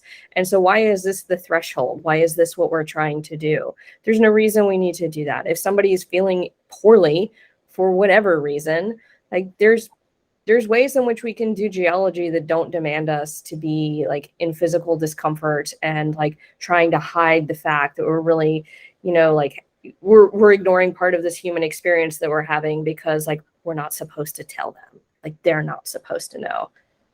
I don't know, you fall and you sprain your ankle, right? And people are just like, oh yeah, you sprained your ankle. Like we're going to work with you to make sure you get what you need. Like make the people uncomfortable, like take up the space, right? Do not make yourself smaller over things that your body does. You know, and if we really were with some people who are unwilling to do that, then that's, you know, that's not acceptable. right? And we need to be doing this for each other as well. You know, if you need some help from me, I'm there for you to make that happen, right? Like, oh, you feel terrible today. All right, these are the 4 outcrops that are going to be real close to this trail. That's going to be your goal. Take care of that, and we'll revisit tomorrow. Absolutely. And actually, like, I've really tried in my career to like reframe like women's issues like this, or like safety in the field, as like a health and safety thing. It's not a women's issue, it's a health and safety issue. And that's more in regards to like weird stuff like actual safety in camp. But I do like a check-in with my team. Most of my team is women, which is rules. And I do a check-in every morning. I'm like, out of 10, how are you feeling energy-wise? Out of 10, how are you feeling mood-wise? And people can bring up stuff like that. So even just creating this space to like mention like, oh, I'm not feeling super great today, I'm on my period. And we're all like, oh, dude, that sucks. Like, let us know what you need. Like, and then we at least know, because it is a safety issue. Like, I used to get such bad cramps that I'd like get dizzy, and like that's really unsafe for me to be in the field if I'm really dizzy. Like, I have to sit down, I have to eat, all that stuff. So yeah, luckily like I'm in a place where I can create that space for other people, and I've got this like young gal on the team now that I'm like really like, oh my gosh, like I'm trying to make the world better for you. But yeah, as far as like period advice goes, I have a Mirena, so I don't even get my period anymore, and I miss having one for that reason. mint. Yeah, it's mint. Not only for regular life, but for this job, like it's so good. I have a ton of friends who are like hikers, mountain bikers, like just like the extreme outdoors people, and they all swear by Diva cups. I don't actually know how that's managed in the field, but also like baby wipes are great to carry. As far as cups go, you have to like, if you're not in like a bathroom place, you have to dig a little hole and then dump it in and then bury it. Yeah.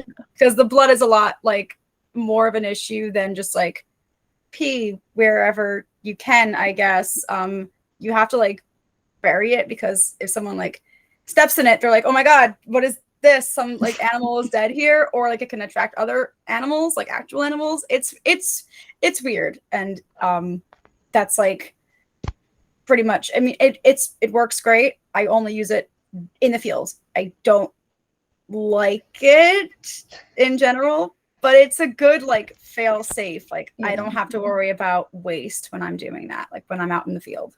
I want to get back to trying to use one. The one I had was actually, oh my God, the circumference was too small. So it was actually a Google why I was having these massive pains, and apparently it was suctioning on my cervix. Horrible pain, by the way. Did not know that was possible until I had to Google why it was so damn painful.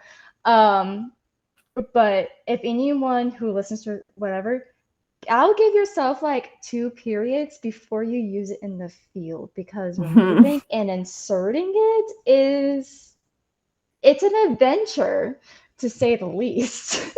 There's a learning curve, but once you get there, I feel like you're good. And please do not just pull it out. Like I saw on the other day on like these comments, oh, just pull the tab. That's the suction issue. Oh God. No, do not do that. I accidentally did that, and another horrible pain. So basically, I discovered all the painful ways to use a cup. So please take my advice. The whole thing about the cup too, like you have to really like put your hands in to do everything with it. So like, if you can't use a tampon, don't use a cup. Dirt on your hands when you're doing that. Like baby wipes is a really good thing. Like clean off your hands beforehand and afterwards. Is like having like dust all over your fingernails. That's not the best thing to be doing there. Makes it harder to get out, because it's like there's friction, but you're not supposed to have friction. If you Also- are not comfortable, if you're not comfortable with the tampon right now and your end goal is a Diva cup, try a tampon first. Get used to, just get used to removing and removing things. And there's also the menstrual disc too. I've heard holds a lot of blood too. If you're looking for that, I've heard that is a little bit easier time using versus a menstrual cup. I just wanted to also mention, just for the like managing other people's perception of you, sometimes I'm just like, oh, I have a really bad tummy ache, or like, oh, I feel kind of pukey, like I just need to sit down for a second, like just any of that stuff. Like it seems to work well enough where you're just like, oh, I'm really dizzy, like I'll have to use that. I'm just like, I have low blood sugar, I need to sit down for a minute. Like honestly, just lie. If you don't want to just tell them straight out, like just lie. It doesn't matter. Just tell them you're like feeling a little sick. Maybe They don't they'll need to know. Yeah. Or this thing that I've kind of done my whole entire life, because I like to be that person. Sometimes it's just fun to be like the outspoken one and just make it everybody's problem, because then it's hard to deny it. So like if you make it everybody's problem consistently, they have an issue trying to deny it for like other people too. So if you raise a big enough stink consistently, it no longer becomes an issue ever. So that's also an option if you are okay with being outspoken, or like okay with the confidence. So Tell them you have endometriosis. Some guys know how bad endometriosis is. like all you gotta do is like if you just say what it is, and they act uncomfortable, that's their problem. Yeah. So just like if you raise a big enough stink, like for your issue, Amanda, of like people moving the trash can and stuff, being like, look, you need a trash can in there, and you can just like say it how it is. Yeah. I don't know how it is in Georgia. It's probably like a bit more awkward than it is in like in Maryland. Yeah. But like if you raise a big enough stink consistently, either one, they think you're a bitch, which is fine. Because like if they think that, that's their problem, or two, it's just like, I mean, it is what it is. Like you just kind of deal with it, and then most of the time, what I've learned about it is that if you're loud enough consistently, they will eventually respect you. Right. So I really should have super okay with that. clarified. There's another trash can in that bathroom, but the thing is, this is one of those bathrooms where the sink is a decent walk away, and so there's a trash can by the sink for the paper towels, but she removed the one by the toilet, and sure, and it took me back for a second. I'm like, so now when have a period, I have to go get that trash can, haul it to the sink on the toilet, because trying to navigate wrapping the tampon or pad while you have nowhere to rest it on, while you're trying to situate your underwear or another tampon, it's a whole freaking mess. So like, I never actually addressed it because I was like, you know what, I can just move the trash can. It's not that much work. But it was just mostly her comments of it's never being used. It as if she just completely forgot that, hey, I do have a working uterus, and I know you know because you complained to me about it. That was mostly my annoyance with it. And why are my birds talking? I am so sorry you can hear them. They're talking every single time I decide to talk right now. But yeah, my biggest concern with being outspoken about it, I would love to have a career and I want to work there one day, is that I just don't want them to get the excuse of, oh, I'm in a manager position. I don't want them ever thinking to themselves that I am being bossy because I'm on my period. No, don't. Who cares if they think you're bossy? Also, the thing with confidence being outspoken is that there is science proving that if you fake it till you make it, it does work. Because eventually you're not faking it anymore. Because you're just doing it, and even if you like create like a persona of yourself, like if you fake it till you make it, it does work. Like you don't need to fake it. Like it just is what it is. And if they're going to say that you're bossy for demanding a trash can in a bathroom, they're going to say it anyway.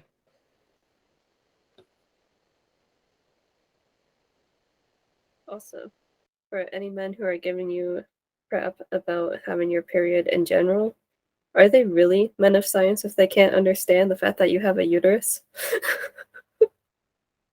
Honestly, I don't trust. You're assuming that everybody on a job site is a man of science. You'd be surprised. Some drillers are not men of science at all. No, it's a solid point though, because these are operators. These are people who like grew up on farms that got hired because they're experienced with heavy equipment. These are not.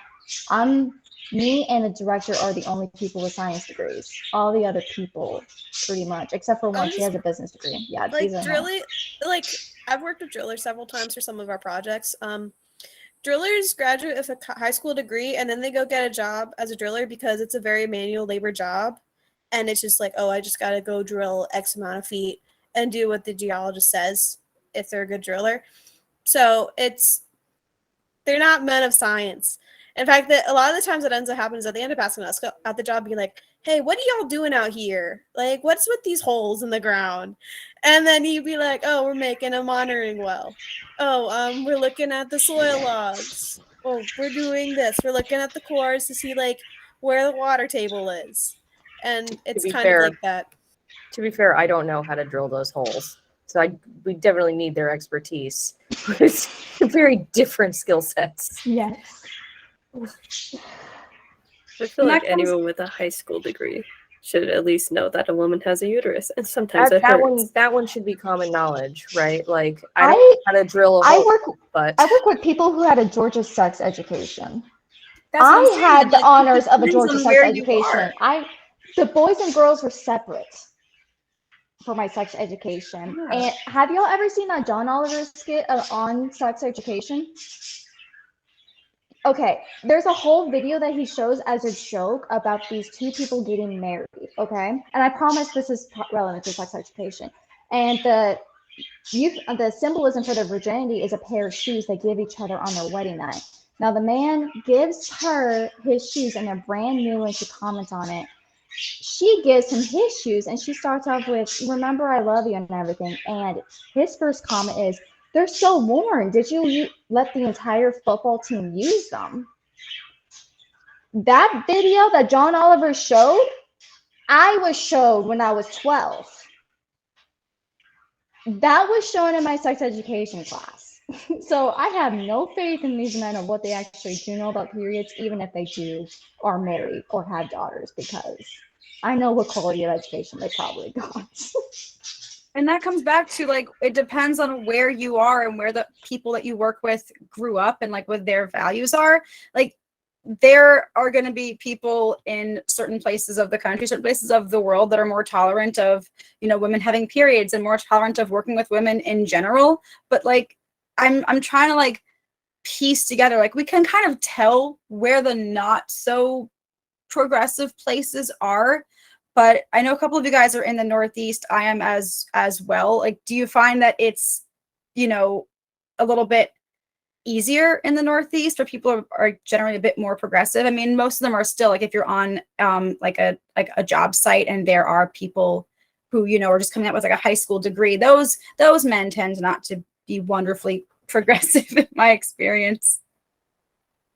I mean, in Maryland, even though Maryland votes pretty heavily blue, the thing is that in reality, as soon as you get out to like the rural areas, it's pretty well, there's like Trump signs everywhere. It's just how it is. It's not even like rural versus like city. It's just like the culture of life is just so different that they just have like a different view of the shape of the world that they're in. So sometimes it happens, at least when we're out on like these giant fields, that we get like the locals driving up being like, "What y'all doing out here? What are you doing? Who you working for?" And like trying to interrogate you because they want to keep the land as it is. But the thing is that it's getting paid to being developed, like somebody bought it. Hopefully it'll happen. But sometimes it doesn't. But it really depends kind of like where it is, and like even the office, like in my office, like it's pretty diverse points of views. So it really depends. I do want to make a quick comment because I think, at least I feel like I accidentally have been doing this, of equating to lack of education to not intelligence, not having intelligence, in the sense of, so like these men of science or high school diplomas, it's really just about the quality of the education, and of course the culture is a big aspect. So I don't want someone watching this to think that I think with a college degree, now these men are likely to know about periods and stuff like that. Oh yeah, no. I at least I found myself having to be careful about these comments I make, because I'm like the only one of 3 people at my job with a college degree. So there's a lot of comments about the smart person coming in acting like, so I've had to like almost like teach myself and learn from them my way of coming across as a child. I don't want them thinking that I think I'm smarter than them just because I have a college degree. It's just, again, the trend does show, because of the lack of quality education, like I said, the Georgia sex education, Right. That is their only education to sex ed, because the culture along with it. I mean, the woman who told me to hide my period products better, she proceeded on to say, my brothers and dad never knew I was on my period. I don't think even my mom did. It was none of their business, because the culture that comes along with it is it's a source of shame. You gotta hide it. And unfortunately, those two, what is that saying of like those things that are coincidence but not because of each other, or something Correlation. like that? Yeah. Correlation doesn't equal causation. It's a bit of that. I'm sure someone is like, well, actually, the lack of education does lead to culture, because education leads to changes in culture a bit. But yeah, I just do want to make that comment of making sure. Thank you for bringing that up. Thanks. I think I definitely didn't word that as well as I could have. That definitely makes sense. That's really good to acknowledge that also. And in all seriousness, for especially where I live, which is like rural Maryland, so it's a bit of a hodgepodge. There are several people I know that are super smart with only like a high school education, and there are people that have gotten PhDs, and I think they're dumb as rocks. So which also means like common sense. Let's not discredit rocks on this day. Okay. In this house. Would you rather be like soil or dirt then? Dirt. Dumb as dirt. Dirt has worms. I don't like that. Common sense. We're basically having a degree doesn't always equate to common sense and kind of like knowing social skills. So it's a diversity thing. So like I know several people that just had high school and they just went on there with their life and they're wildly successful now. I work with a guy who doesn't know how to read, and he's the person I go to when it comes to landfill stuff. Like, for one, that really shows you how rural I am living, that there are people who don't know how to read, because I'm like, God damn me, Southern education, it's horrible. And he is the one that everybody swears that he should be the manager of the MSW landfill, because everybody knows how much he knows his work and how intelligent he is. I wanted to like just check in. We're coming up on like 10 minutes to an hour here. I didn't really like prepare any closing remarks. Like I need like set ones. I had a list of questions and we got through like a lot of them, but I'm really glad that the conversation kind of led itself into questions that I didn't even consider and conversations I didn't consider. This went really, really well. If anybody else has any of their own closing remarks, any questions for each other now that we've gotten acquainted and we've had these conversations. I know there's been a lot of like exchanges of advice and opinions, and that's wonderful. I think you guys have done a fantastic job kind of guiding this and leading it. So I'll leave it up to you guys if you want to, anything else you want to talk about before we wrap it up. I will say for the budding undergrads here that want to get into like the consulting kind of world, I got this advice from another woman geologist that one of my family members made friends with on a whim at like a Maryland naturalist program course that happened to be like free. But she said this to me and I took her advice to heart and it seemed to work. But knowing a little GIS goes a long way. So all you gotta do is take like maybe like one class.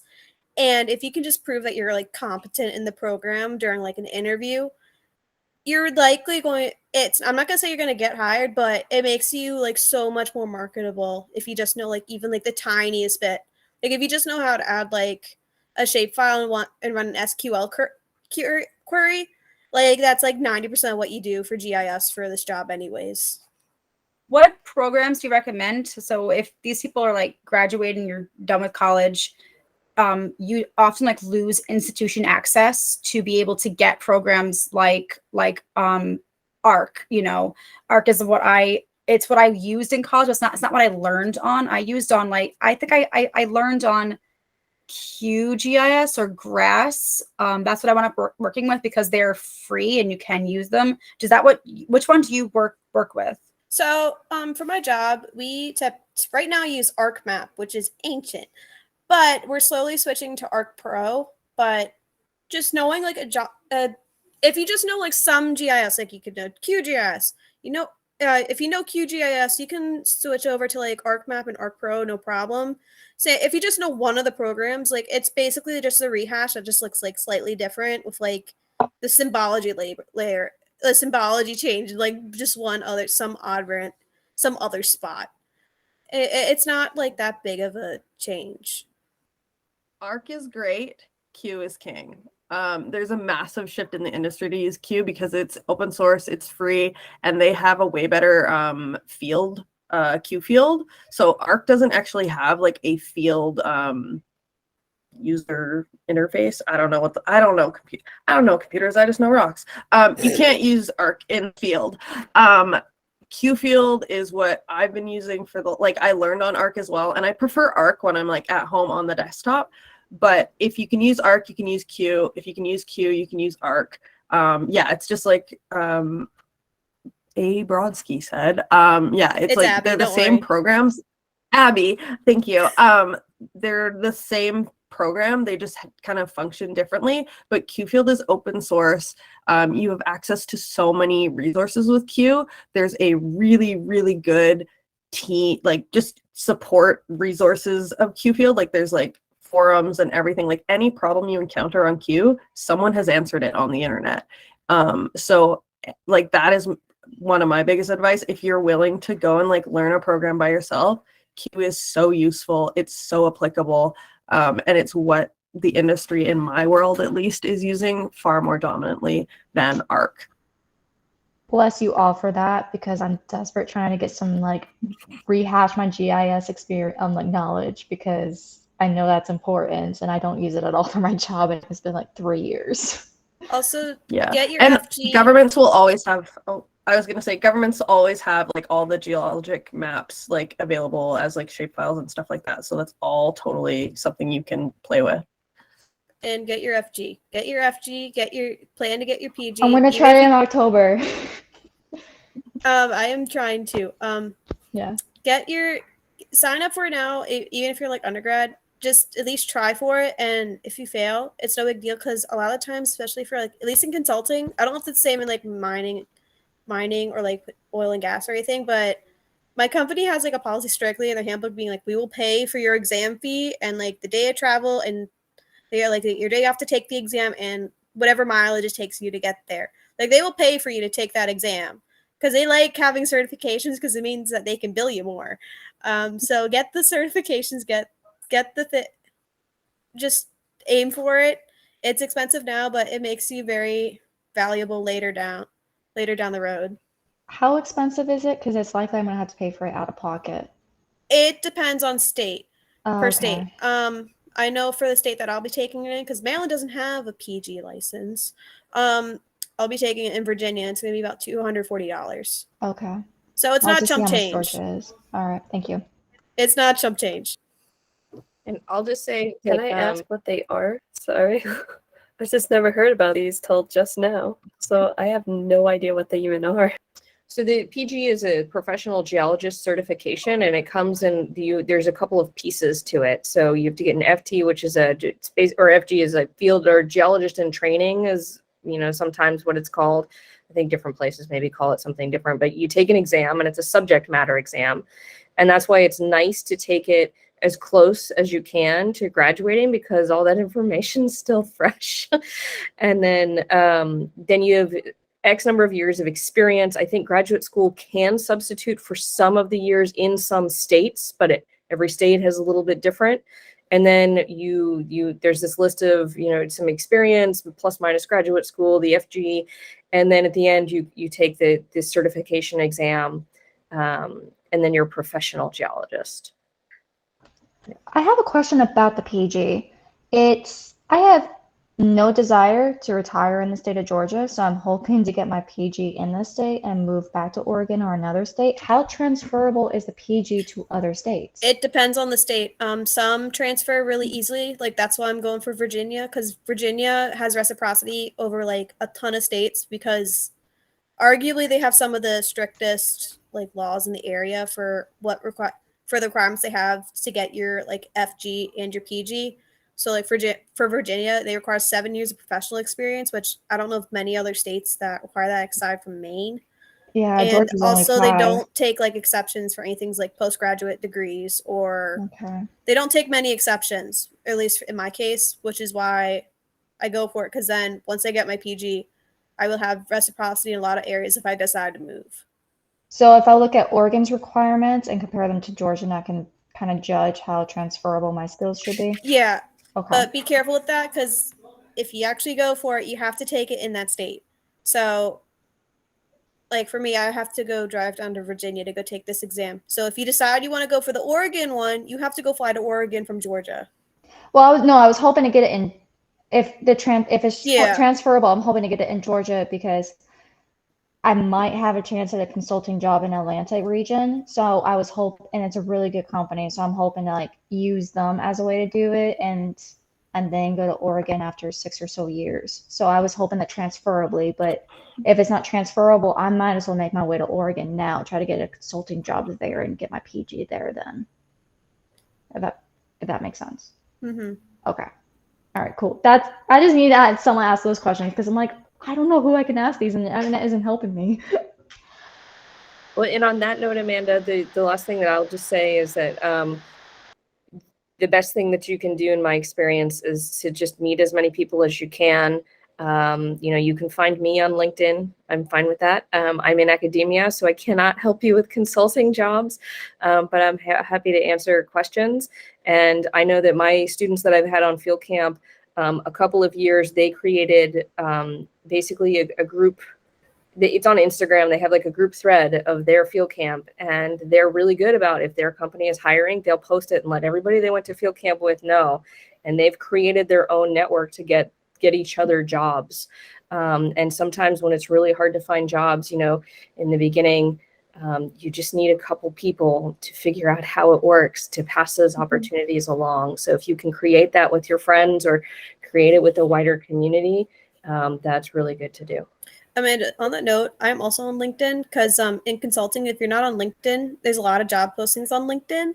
The firm I work for does solid waste, kind of like landfill kind of stuff. Like they have a whole entire section for it. So if you want to add me just to know what the company is, see when they have geologist postings, because it's not always frequent, but we do hire geologists specifically for solid waste. Okay, yeah. Or even like just like the engineering kind of aspects. Like Thank I know you, for solid yeah. waste right now, we're like even hiring like inspectors. So like we ask for everything. Hey, I'll take a look at it now. I cannot tell you how desperate I am to get out of this job, and I really hope that someone from my county does not look at this recording because, or if they do, they understand why I'm desperate to get out. I think it's bold of you to assume that someone from your landfill job is gonna look at a bunch of women in geology rant about periods. I know, right? I mean, honestly, And they find it. make it 2 hours into the video. I know, right? Yeah. But it's just that's how desperate I am. That I'm like on the off chance that they find out and be like, really? You know how this is. You know why I'm leaving. Y'all complain all the time. You know why I want to leave. I have to get going because dinner is only served for a limited amount of time. Thank you so much for doing this, Kate. Like, it's such a pleasure to kind of meet you, and the rest of you guys. It's so nice to meet you as well. Anyone who's watching, does my last name show up on this? Yeah. Yeah, I can. Wow. I might be able to fix that. I'll have to look into it, see what I can mess with as far as the recording goes. But I can take everyone's last names out if you want that. I can. Absolutely. Oh no, I want my last name in. If anybody wants to add me on LinkedIn. For using a real quick. My friend is in the mining career. Are you comfortable with me sending you their name on LinkedIn if they have questions they can reach out to you? Yeah, just tell them, like, I am really into career development and undergrad, like, help stuff. Obviously, over in a job right now, so I want to help them out if I can. Oh, there's tons out there. Tell them to look at Alaska, because I don't really know about American jobs. They're in Alaska right now. I do a lot of Canadian Cordillera stuff, so BC and Yukon, and I know that like if stuff is happening in the Yukon, stuff is happening in Alaska. So, but yeah, I just want to say thank you so much. Anyone who's watching can totally add me on LinkedIn. My name is Zina, Zina Boileau. I love answering questions. I love lifting other people up who need some help or whatever, because like, yeah, I had it kind of hard, and I just want to make it easier for everybody else that comes after. Like, girls in geoscience are freaking awesome, and especially all the queries, like, love you. Thank you guys so much. This has just made my day after 10 hours of hiking. All right. Thank you all for coming in here. I know it took so long to organize this and for it to actually come into, to happen. But thank you guys so much for following along with that and for making it here and for contributing. Everyone had such great things to contribute, and I'm really happy with how it went. And I think it's going to be really helpful. And I hope that anybody watching this who, you know, is a young woman who's considering going into a geoscience field, I hope that this was more helpful to you to understand what this is really like than someone saying like, oh, you know, there's lots of guys there, but I'm fine. Some of them aren't. But I hope that this was helpful, as that's what I really intended this to be, was to be an actual conversation about these issues alongside other issues, not just about being women, but like just working in these jobs anyway and getting job advice and school advice. This has all been extremely helpful. And I hope that other people think that too. Thank you for organizing. It's been really helpful. Thank you. All right, I'm going to end the recording. If any of you want to continue asking each other questions and talking or anything, I have to go. I have like Moe's that's been sitting out for an hour. I'm gonna go eat that. But again, thank you guys, everyone, for being here. I hope that you enjoyed it and you guys got something out of it. That was absolutely like my main intention, was for us to be able to connect and answer questions. Great stuff. Nice to meet you all. Thank you. Nice to meet you.